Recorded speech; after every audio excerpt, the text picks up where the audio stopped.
आज के डेट में 49 साल की उम्र में भी निशांत कुमार शादीशुदा नहीं है। आपको क्या लगता है? यह सोशल मीडिया पर हमारे ही वीडियो के ऊपर एक कमेंट है। यह हम क्यों सुना रहे हैं? यह बात हम इसलिए सुना रहे हैं क्योंकि ऐसे ऐसे हजारों पोस्ट और कमेंट सोशल मीडिया पर पिछले 3 से 4 दिनों के दौरान हर कोई पढ़ रहा है और कई सारे लोग लिख रहे हैं। अब ये किस बाबत लिखा जा रहा है? तो निशांत ने कुछ ना कुछ गलत किया है और उसी का प्रूफ सीबीआई के पास है और इसी कारण नीतीश कुमार अपनी कुर्सी को छोड़ने के लिए तैयार हो गए। इस बात के समर्थन में ये तमाम चीजें लिखी जा रही हैं। अब कहने को तो अगर 49 साल की उम्र तक निशांत ने शादी नहीं की है तो वो किसी लड़की के साथ गलत ही कर देंगे। तो इस हिसाब से एक बहुत बड़ा राज्य है, उसके मुख्यमंत्री ने शादी ही नहीं की है तो क्या उनके ऊपर भी आरोप लग जाएगा? इस हिसाब से बिहार की ही एक पार्टी है, उस पार्टी के मुखिया की भी उम्र हो गई है लेकिन उन्होंने शादी नहीं की है, केंद्र में मंत्री हैं, तो क्या उन्होंने भी किसी के साथ गलत ही किया है? कहने का मतलब कि कुंठित लोग सोशल मीडिया पर कुछ भी आकर लिख रहे हैं। और हमने जब इस बाबत वीडियो बना करके यह कहा कि ऐसे आरोप और अफवाहों को प्रमोट करना गलत है, तो हमारे भी वीडियो में आकर के कुछ लोगों ने कहा कि यह दलाली कर रहा है। अब इस वीडियो में इस पर तो बातचीत करेंगे ही करेंगे, लेकिन एक और बात करेंगे जो बड़ा महत्वपूर्ण है। बात यह करेंगे कि क्या भारत को एक नया केंद्र शासित प्रदेश मिलने वाला है। दरअसल बिहार का जो सीमांचल है, जो मुसलमान बाहुल्य है, मुसलमानों की वहां पर तादाद इतनी है कि कई जगहों पर और जिलों में 70% को वो पार कर गए हैं। उन जिलों को काट करके और पश्चिम बंगाल के कुछ जिलों को और असम के कुछ जिलों को काट करके एक नया केंद्र शासित प्रदेश बनाने की तैयारी चल रही है।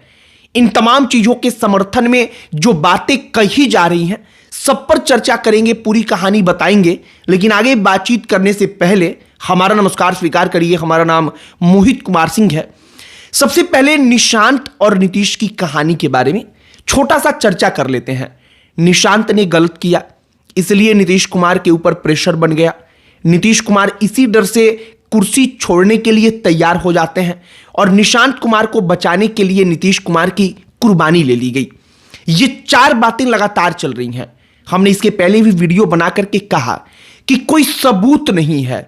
कुछ बड़े चेहरों ने एक फेसबुक पर पोस्ट कर दिया, अपने ट्विटर पर यानी कि एक्स पर आकर लिख दिया और ये बातें घूमने लगी जो सरासर कम से कम इस वक्त तक तो गलत ही गलत है। हमने कहा तो लोगों ने कहा कि तू कोर्ट हो गया है क्या, कि तुम फैसला सुनाओगे। कहने का मतलब कि हम कोर्ट नहीं है, ना हम फैसला सुना रहे हैं, ना हम जज हैं, लेकिन कम से कम किसी के भी कैरेक्टर पर छिट्टा कशी से पहले हमें इस बात का ख्याल रखना चाहिए कि वाकई में उसके ऊपर लगा आरोप, उसका सबूत कितना गंभीर है और क्या वाकई में कोई एक भी प्रमाण है या सिर्फ किसी पूर्व आईपीएस ने कह दिया, किसी ने कुछ लिख दिया और हम उसी आधार पर तमाम चीजें सोशल मीडिया पर कहने लगे। अब आइए दूसरे पॉइंट पर कि क्या नीतीश कुमार को हटाने के पीछे की एक स्ट्रेटजी यह भी है कि बिहार के कुछ इलाकों को काटकर और दूसरे राज्यों के कुछ मुसलमान बहुल्य इलाकों को मिला करके एक नया केंद्र शासित प्रदेश बनाया जाएगा। आप इस बात को जरा गंभीरता से समझिए। बिहार में जो नए राज्यपाल नियुक्त किए गए हैं वो आर्म्ड फोर्सेस के बड़े अधिकारी रहे हैं और इसीलिए इस बात को कहा जा रहा है कि एक तो वो अधिकारी मुसलमान है, यानी कि मुसलमान बहुल्य इलाकों को काटा जाएगा और राज्यपाल मुसलमान रहेंगे तो ये फेवर में जाएगा। दूसरा, वो आर्म्ड फोर्सेस के बड़े अधिकारी रहे हैं, इस लिहाज से जो थल सेना की जानकारी है, जो आर्म्ड फोर्सेस की स्ट्रेटजी है, इन तमाम चीजों के बारे में भी उनको बखूबी मालूम है। और इसके अलावा पश्चिम बंगाल के राज्यपाल को भी बदला गया और इन तमाम चीजों के बाद से ये चर्चाएं होने लगी और ये चर्चा नई नहीं है। आज से सालों पहले हमें याद है कि अमित शाह का बिहार दौरा हुआ था।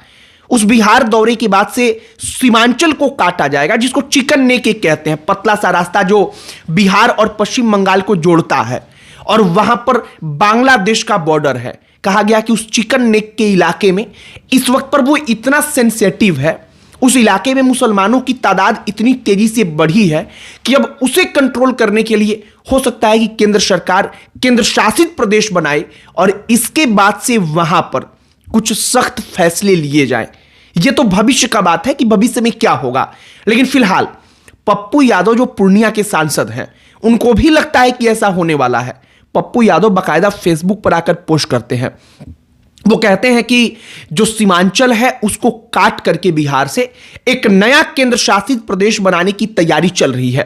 नया केंद्र शासित प्रदेश ये मोदी और अमित शाह मिलकर बना देंगे और पप्पू यादव इस बात का विरोध करते हैं। पप्पू यादव का पूर्णिया भी हो सकता है उसका हिस्सा हो जाए।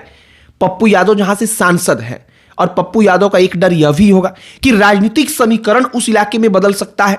बिहार में जो पप्पू यादव राजनीति करते रहे हैं, अगर उनका संसदीय क्षेत्र ही वहां से चला जाएगा तो फिर उनके लिए दिक्कतें हो जाएंगी। और इन तमाम चीजों के इतर जो बीजेपी के स्ट्रेटजी के लिहाज से एक बात चल रही है कि यह फायदेमंद है, यह फायदे का सौदा है, वो इसलिए क्योंकि मुसलमान बहुल इलाका बिहार से भी कट जाएगा, पश्चिम बंगाल से भी कट जाएगा, असम से भी कट जाएगा। जिन इलाकों में भारतीय जनता पार्टी कम सीटें जीत पाती है, तो फिर इन तीनों के तीनों राज्यों में जब चुनाव होगा तो भारतीय जनता पार्टी को फायदा होगा, तगड़ा फायदा होगा, क्योंकि उन इलाकों में तो बीजेपी सीट निकाल नहीं पाती थी, तो वो इलाके ही राज्य से निकल जाएंगे, तो दूसरी पार्टियों को जो एडवांटेज मिलता था, इसका फायदा मिल रहा था, वो फायदा दूसरी पार्टियों के हाथ से छीन लिया जाएगा। और इन्हीं तमाम चीजों को लेकर के तमाम प्रकार की चर्चाएं चल रही हैं। और नीतीश कुमार के रहते कहा जा रहा है कि यह संभव नहीं था कि जो चिकन नेक का इलाका है, सीमांचल है, उन तमाम चीजों को काट करके एक नया केंद्र शासित प्रदेश बना दिया जाए। और इसीलिए नीतीश कुमार को हटाया जाना एकदम फिक्स था और वही चीजें हो रही हैं। एक और बात, अमित शाह की सीमांचल के इलाके में जो बॉर्डर फोर्सेस हैं, जो सीमा सुरक्षा के लिए तैनात हैं, उनके अधिकारियों के साथ मीटिंग होती है, मुलाकात होती है, और इसी के बाद से यह चर्चा और तेजी से आगे बढ़ती है। फिलहाल जो दो चीजें चल रही हैं सोशल मीडिया पर बड़ी महत्वपूर्ण है।